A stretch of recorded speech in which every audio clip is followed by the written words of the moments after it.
Next question देखो बेटा,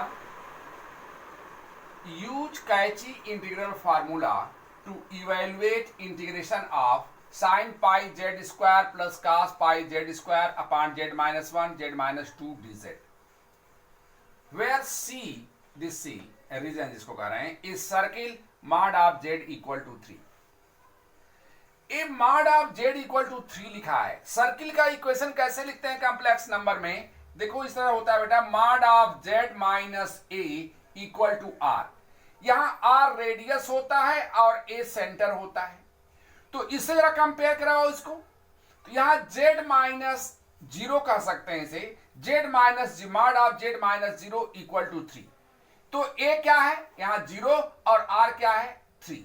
इसका मतलब यह ऐसी सर्किल है जिसका सेंटर ओरिजिन पर है और रेडियस a3 है, ये डिस्टेंस a3 है। तो ये सर्किल हो गई। जो रीजन उन्होंने दे रखा था C, वो ये सर्किल हो गई जिसका सेंटर ओरिजिन पर है और रेडियस 3 है।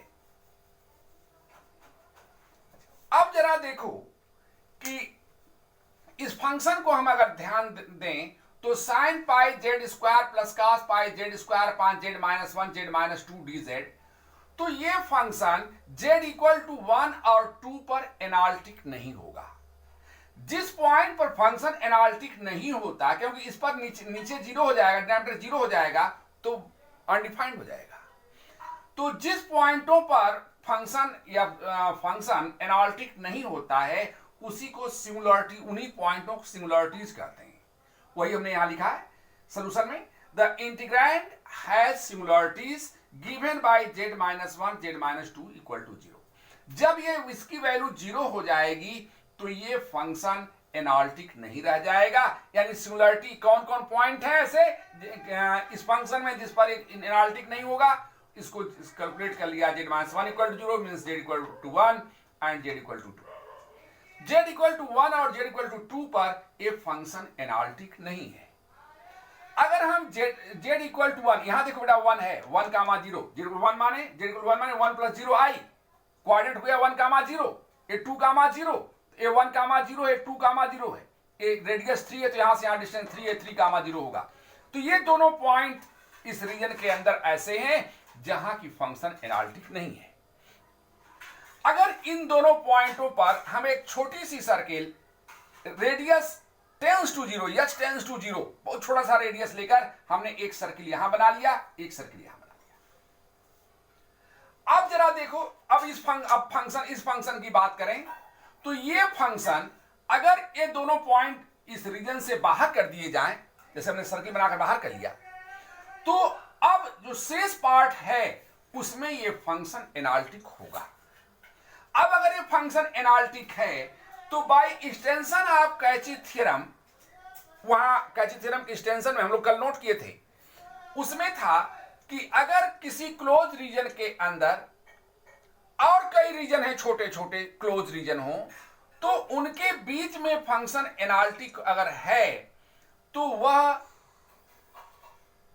फंक्शन, उस फंक्शन का इंटीग्रेशन अलग अलग उन पॉइंटों के इंटीग्रेशन के इक्वल हो जाता है। एक्सटेंशन एक थ्योरम मैंने कल नोट कराया था।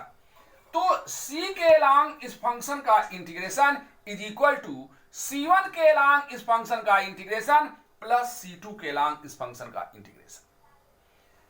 इसको ये तब काम करने लगा जब हमने इस पॉइंट को इस रीजन से बाहर कर दिया। इस क्लोज सर्किल हमने छोटे क्लोज सर्किल 2 बना दिया जो कि इस रीजन से उसको बाहर निकाल लिया।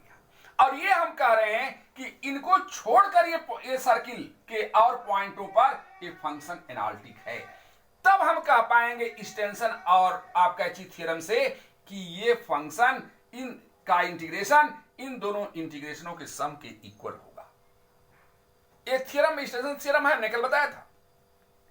अब जरा देखो बेटा, कैची इंटीग्रल फार्मूला में ये था कि अगर कोई फंक्शन किसी रीजन में एनालिटिक है और कोई उस रीजन में कोई other point x equal to a हो, ये z इक्वल टू a हो, तो integration of F Z D Z is equal to 2 pi F Z upon Z minus A D Z equal to 2 pi I F A होता है। फिर से ध्यान दो मेरी बात पर कि अगर कोई फंक्शन किसी रीजन में एनालिटिक होता है और z इक्वल टू a कोई अदर पॉइंट है जो उस रीजन में इंक्लूडेड है, तो उस फंक्शन का इंटीग्रेशन यानी F Z upon Z minus A D Z equal to होता है 2 pi I into F A. ये कैची इंटीग्रल फार्मूला है। अब इस देखो, अब इन दोनों इंटीग्रेशनों की हम वैल्यू कैसे फाइंड कर रहे हैं। अब बेटा हम पहले पार्ट में हमने क्या किया कि z माइनस 2 को केवल कंसीडर कर रहे हैं और इस जो z इक्वल टू 1 है इसको हम इस रीजन के अंदर ले रहे हैं। यानी हम इस C1 को अब नहीं, C1 जो सर्किल हमने बनाया है उसको कंसीडर नहीं कर रहे हैं। तो अब जरा देखो कि जो रीजन हमारा है C और C2 के बीच का, C से अगर C2 को निकाल दें तो ये फंक्शन, इस फंक्शन को लिखने का तरीका हमने थोड़ा सा बदल दिया है। यहां देखो sine pi Z square plus cos pi Z square upon Z minus 2। ये इतना फंक्शन जो हम कर रहे हैं sine pi Z square plus cos pi Z square upon Z minus 2, इसमें से हमने 2 को केवल बाहर निकाला है, 1 इस रीजन में इंक्लूडेड है।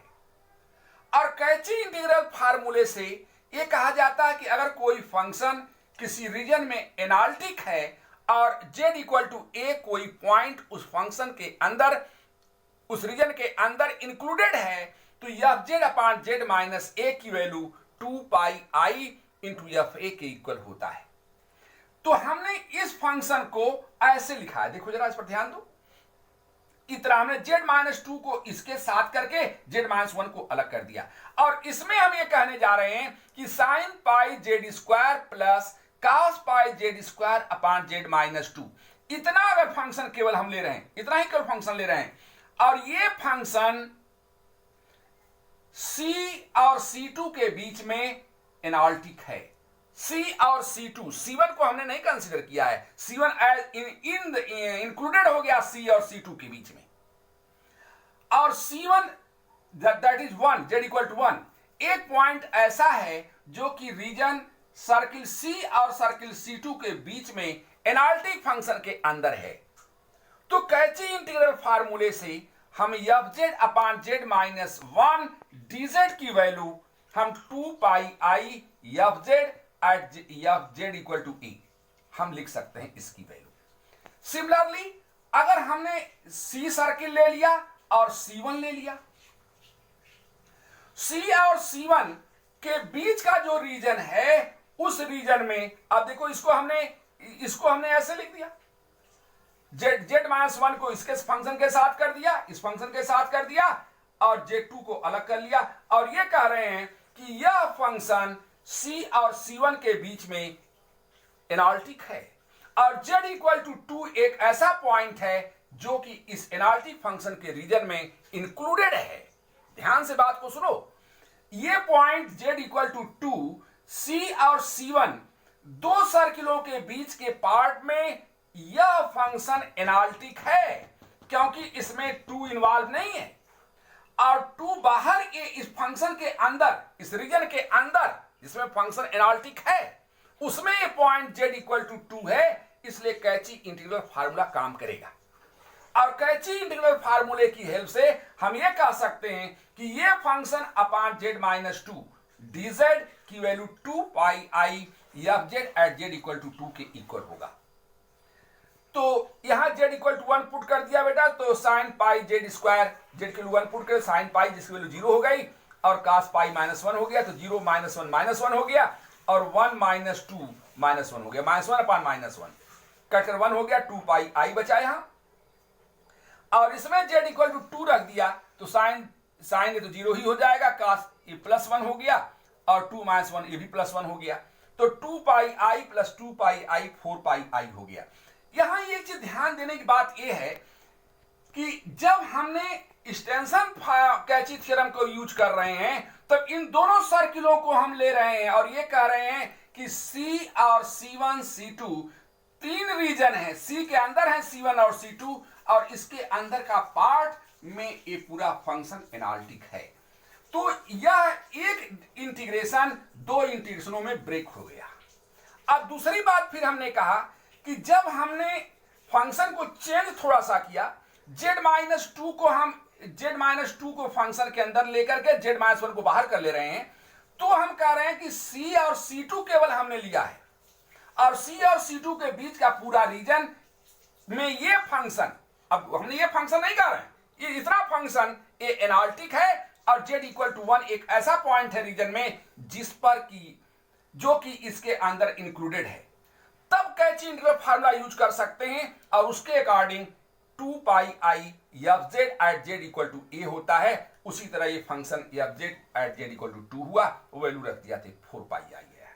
तो ये इसका आंसर हुआ बेटा।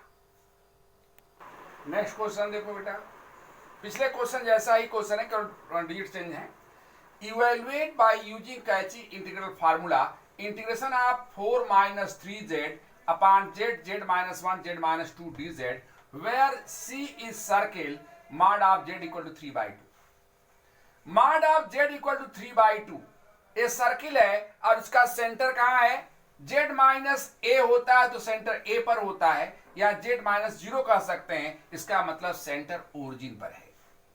और रेडियस जो यहाँ r या a होता है वही यहाँ रेडियस होता है, तो रेडियस इसका 3/2 है। तो यहां 3/2 ये डिस्टेंस हमने 3/2 लिया है और सेंटर पर ओरिजिन लेकर के हमने सर्किल बना दिया।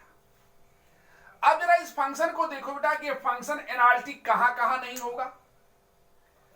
जहां डिनोमिनेटर 0 हो जाएगा जिसको हम सिंगुलरिटीज बोलते हैं, तो सिंगुलरिटीज कहां कहां है, z=0, z=1, z=2। लेकिन z=2 ये पॉइंट हमारे रीजन से बाहर है, तो हमारे रीजन में जो इस फंक्शन को एनालिटिक नहीं होने दे रहा है वह केवल 2 पॉइंट है, एक 0 और एक 1। ये z0 है, 0 + 0i यानी ओरिजिन हो गया, और 1 + 0i यानी ये 1 पॉइंट पर हो गया। तो इन दोनों पॉइंटों को छोड़कर इस रीजन में ये फंक्शन एनालिटिक है। पिछले क्वेश्चन में मैंने क्या किया था कि दो small circle radius h tends to 0 करके हमने दोनों सिंगुलरिटीज पर 2 स्मॉल सर्किल बना लिया। अब ये एक रीजन है C, क्लोज रीजन है C, जिसके अंदर 2 स्मॉल रीजन है C1 और C2। तो C1 C2 और C के बीच का जो रीजन है वह उस रीजन में ये फंक्शन एनालिटिक है। ये फंक्शन एनालिटिक C1 और C2 पर नहीं हो रहा था, हमने इसको क्लोज सर्किल बना लिया और हमने ये कह दिया इन दोनों क्लोज छोटी छोटी सर्किलों को और बड़ी वाली सर्किल के बीच का जो पार्ट है वह उस पार्ट में उस रीजन में ये पूरा फंक्शन एनालिटिक है। और ये फंक्शन पूरा एनालिटिक है तो हम एक्सटेंशन ऑफ कैची थ्योरम से हम लिख सकते हैं integration of c f z dz equal to c1 integration of c f z dz along c1 plus integration of f2 f z dz along c2। ये दोनों पार्ट में break हो गया।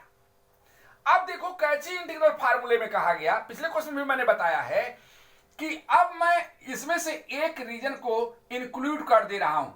जैसे बेटा मैंने पहले पार्ट में देखो हमने क्या किया, इस पार्ट से हमने z1 इसको बाहर कर लिया। अब सर्किल केवल 2 ले रहे हैं, एक C ले रहे हैं और एक C1 ले रहे हैं। तो C और C1 के बीच में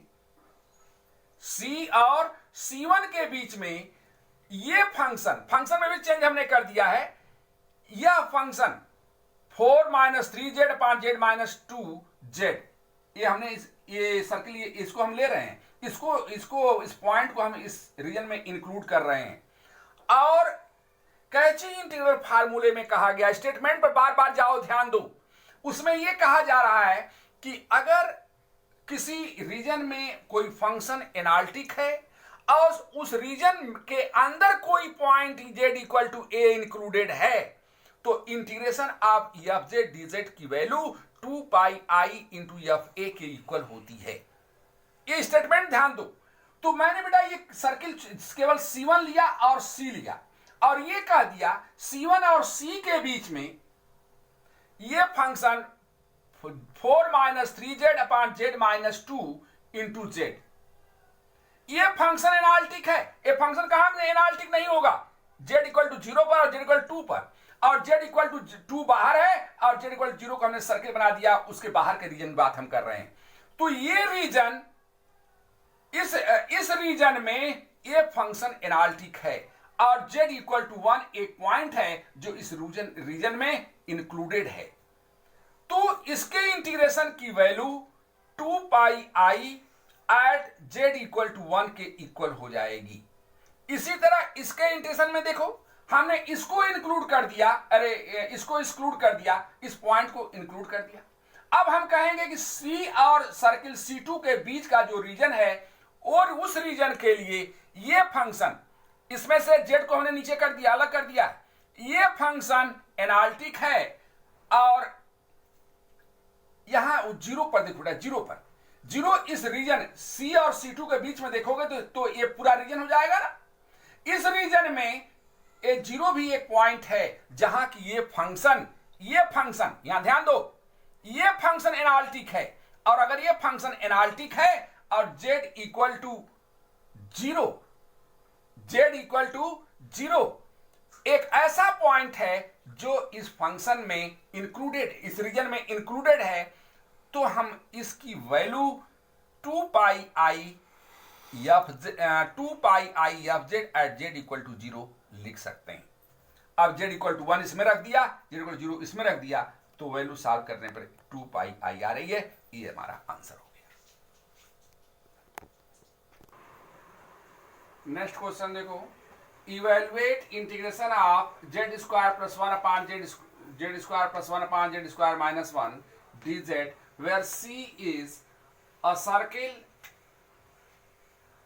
फर्स्ट पार्ट है इसका mod of z equal to 3/2 और second part mod of z minus 1 equal to 1। First part की बात कर रहे हैं। फर्स्ट पार्ट में जो सर्किल गिवन है mod of z equal to 3/2, इसका सेंटर ओरिजिन पर हो गया, क्योंकि यहां कोई नंबर है नहीं, z माइनस ए रहता तो सेंटर ए पर होता है, तो सेंटर ओरिजिन पर हो गया और रेडियस 3/2 सेंटर ओरिजिन पर, और ये डिस्टेंस 3/2 है। अब ये फंक्शन एनालिटिक कहां कहां नहीं होगा? z square minus 1 equal to 0 जब हो जाएगा तो फंक्शन एनालिटिक नहीं होगा। तो सिंगुलरिटीज कहां कहां कौन कौन पॉइंट आ रही हैं? z equal to 1 and z equal to minus 1। तो अगर यहां हम स्मॉल सर्किल बना लें तो हमारे रीजन के अंदर दो स्मॉल सर्किलें C1 और C2 हो रही हैं -1 और +1 पर। तो integration of z square plus 1 upon z square minus 1 dz को हम कैची थ्योरम के according, extension of Cauchy theorem के अकॉर्डिंग हम लिख सकते हैं integration of z square plus 1 upon z square minus 1 dz along C1 plus integration of z square plus 1 upon z square minus 1 dz along C2।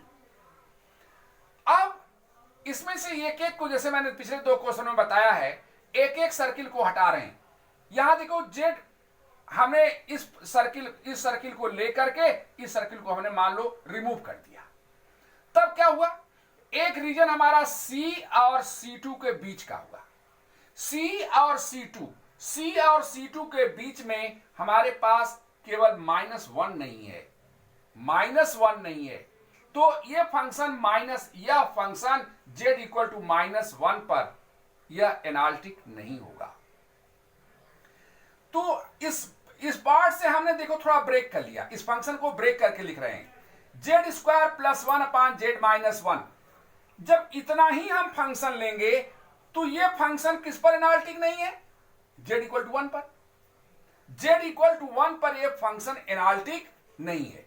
और 1 इसमें included, हमने इसको ले लिया है, इस सर्किल को ले लिया और C को ले लिया, इसमें 1 इंक्लूडेड नहीं है। इसका मतलब कि ये फंक्शन, इस फंक्शन की हम बात कर रहे हैं, ये फंक्शन C और C1 के बीच ये इंक्लूडेड है। C2 को हमने छोड़ दिया, रीजन के अंदर कर दिया, तो C और C1 के बीच में यह फंक्शन एनालिटिक है। और z इक्वल टू -1 एक पॉइंट है इस रीजन के अंदर। तो कैची इंटीग्रल फार्मूले से अगर कोई फंक्शन किसी रीजन में एनालिटिक हो और कोई पॉइंट उसमें इंक्लूडेड हो, तो integration of F Z upon Z minus A, Z minus minus one and plus one हो गया, dz की value 2 pi I F Z इतना ही ले रहे हैं केवल, F Z at Z equal to minus one. इसी तरह इसको हमने इसको इंक्लूड कर दिया, इसको बाहर कर दिया, ए फंक्शन ले लिया। इस फंक्शन को देखो, यह function Z equal to minus one पर एनालिटिक नहीं है, और इसमें हमने रीजन लिया है सी और C2 के बीच का। इसमें C2 इंक्लूडेड नहीं है, माइनस वन इंक्लूडेड नहीं है, तो ये फंक्शन एनालिटिक होगा, और ये फंक्शन एनालिटिक होगा, और हमने इसको रीजन के अंदर कर दिया है वन को। तो हम ये कह सकते हैं कि इस फंक्शन का integration upon Z minus A है 1, dz की value 2 pi I F Z at Z equal to 1 के इक्वल होगी। अब Z equal to minus one हमने रख दिया, तो ये वैल्यू यहां माइनस 2 पाई आई हो जा रहा है, ये प्लस 2 पाई आ रहा है, कैलकुलेट करके 0 आ जा रहा है। अब नेक्स्ट सेकेंड पार्ट में देखो बेटा, सेकेंड पार्ट में Z mod of Z minus one equal to 1 है, तो यहां ये एक सर्किल है जिसका सेंटर 1,0 यानी यहां है, और रेडियस 1 है, तो रेडियस 1 लेकर हमने सर्किल बना दिया। ये अब इस फंक्शन को हम ऐसे लिख सकते हैं, अगर हम इस फंक्शन को देखें, Z square minus plus one upon Z square minus one को हम इस तरह ब्रेक करके लिख रहे हैं। देखो, Z square plus one upon Z plus one, इतना लिख दिया हमने फंक्शन को ऐसे, और जेड माइनस वन अपान में कर लिया। हम अब ये कहने जा रहे हैं कि यह फंक्शन कौन, Z square plus one upon Z plus one, यह इस सर्किल के अंदर एनालिटिक है, और 1 जेड इक्वल टू 1 एक पॉइंट है, यहां हमने सर्किल नहीं बनाया है, ये जेड इक्वल टू 1 एक पॉइंट है, हम पूरे सर्किल की बात कर रहे हैं। पूरे सर्किल में ये फंक्शन हमारा एनालिटिक है, और जेड इक्वल टू 1 एक पॉइंट इस रीजन के अंदर इंक्लूडेड है, जेड इक्वल टू 1। तो इस फंक्शन का integration 2 pi I Z square plus 1 upon Z plus 1 के इक्वल हो जाएगा at Z equal to 1। Z के वैल्यू 1 रख दिया, तो ये 2 पाई आई और 2 अपान 2 कट कर 1 हो गया, आंसर हमारा 2 पाई आई है। तो इन क्वेश्चनों में जरा ये ध्यान दो बेटा कि जब हम कैची इंटीग्रल फार्मूले को यूज कर रहे हैं, तो उस पॉइंट को हम रीजन के अंदर इंक्लूड कर दे रहे हैं, और जो शेष पार्ट है वह फंक्शन उस रीजन में एनालिटिक होना चाहिए, ये ध्यान दे रहे हैं। तो कैची इंटीग्रल फार्मूला और एक्सटेंशन ऑफ कैची थ्योरम दोनों का यूज हुआ है इसमें, लेकिन इसमें तो केवल कैची इंटीग्रल फार्मूला यूज किया गया है।